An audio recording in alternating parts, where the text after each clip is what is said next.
Have you ever cooked meat that looked perfect on the outside but felt chewy and tough the second you took a bite?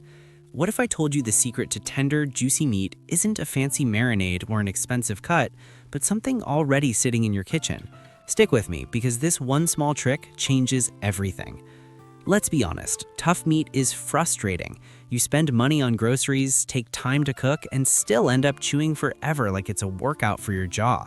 That's one of the biggest reasons people think cooking meat at home is hard. Tender meat isn't just about taste.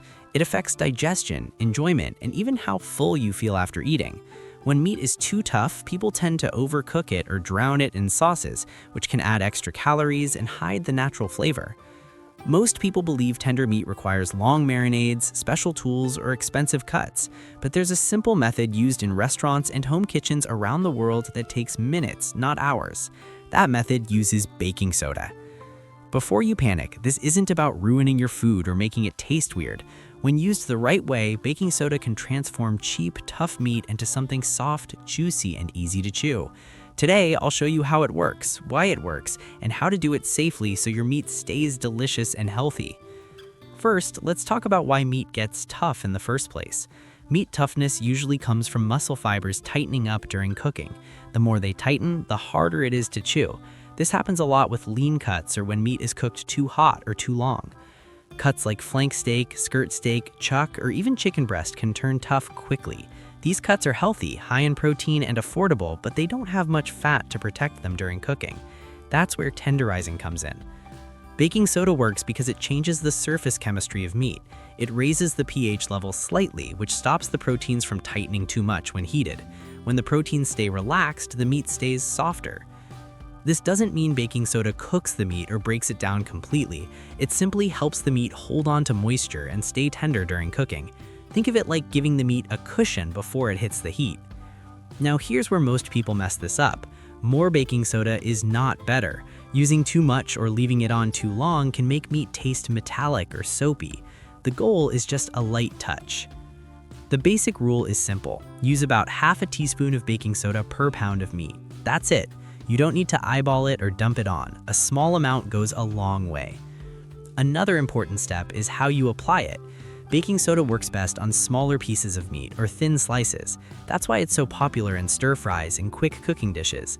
If you're working with a large steak, slicing it first helps the baking soda do its job evenly.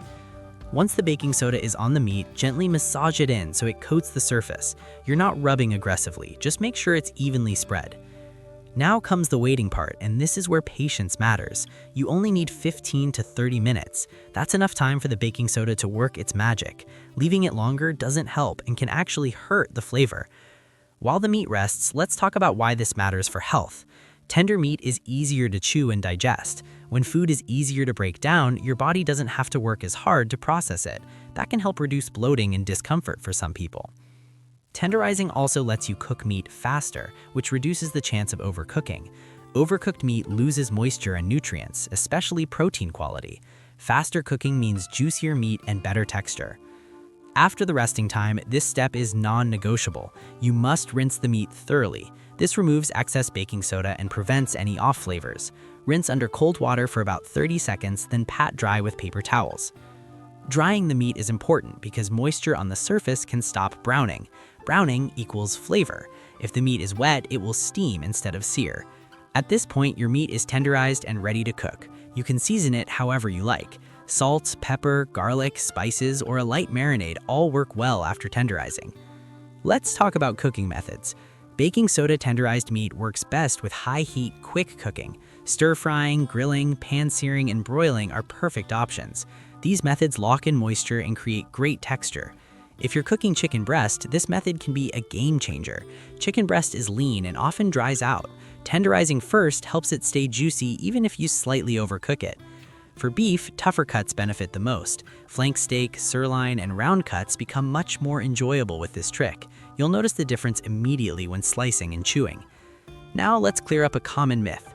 Baking soda does not replace good cooking habits. You still need to avoid extreme heat and long cooking times. Tenderizing helps, but it doesn't fix everything.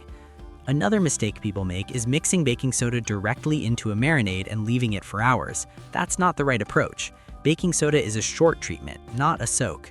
If you want flavor, add it after rinsing. This keeps the texture benefits without risking weird flavor.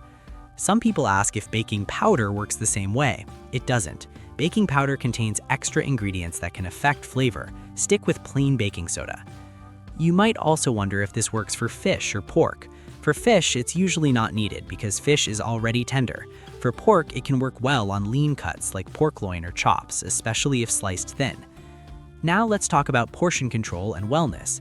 Tender meat helps you enjoy smaller portions more. When food tastes better and feels easier to eat, you're less likely to overeat or reach for extra sauces. This method also helps people who meal prep. Tenderized meat reheats better and stays softer in the fridge. That means healthier lunches without the dry, rubbery texture most people hate.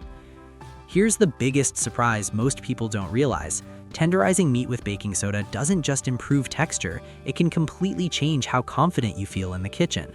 When your meat comes out tender every time, cooking stops being stressful. You stop overcooking just to be safe. You trust yourself more, and your meals get better without extra effort. This one small step lets you buy cheaper cuts, cook faster meals, and still eat high-quality protein. That's a huge win for your health, your budget, and your time. And once you taste the difference, there's no going back. Let's wrap this up. Tough meat usually comes from tight proteins and overcooking, not bad ingredients. Baking soda works by gently relaxing those proteins so the meat stays soft and juicy. The key is using a small amount, letting it rest briefly, rinsing it well, and cooking with care. When done right, this method makes everyday meat taste restaurant quality without extra cost or effort.